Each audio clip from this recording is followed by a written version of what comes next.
ડભોઈ માંગ આખલાઓનું યુદ્ધ 1 કલાક સુધી મચાવ્યો આતંક, નગરપાલિકાની કામગીરી સામે જનતામાં રોષ। ડભોઈ શહેરમાં છેલ્લા 4 દિવસથી રખડતા ઢોરોનો ત્રાસ અસહ્ય બની ગયો છે।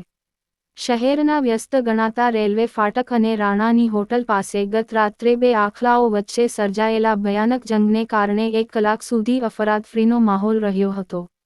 3 દિવસમાં આ બીજી એવી ઘટના છે જેમાં નિર્દોષ નાગરિકોના જીવ જોખમમાં મુકાયા હોય। ડભોઈ શહેરમાં રેલવે ફાટક બહાર રાણાની હોટલ પાસે સમય રાત્રે 8 વાગ્યા કલાકે શરૂ થયેલું યુદ્ધ સતત 1 કલાક ચાલ્યું। નુકસાન, રોડ પર પાર્ક કરેલી બાઇકો અને લારીઓના ફોરચા નીકળી ગયા।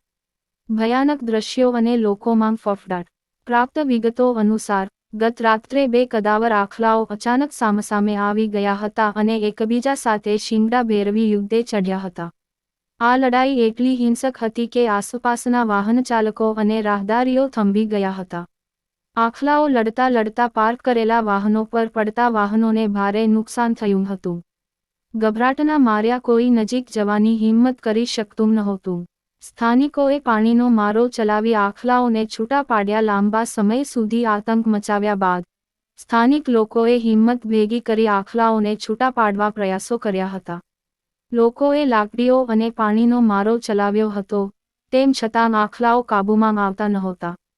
ભારે જહેમત બાદ બંનેને અલગ કરી શકાતા લોકોએ રાહતનો શ્વાસ લીધો હતો। નગરપાલિકાની કામગીરી માત્ર કાગળ પર, સ્થાનિક રહીશોમાં નગરપાલિકા પ્રત્યે ભારે રોષ જોવા મળી રહ્યો છે।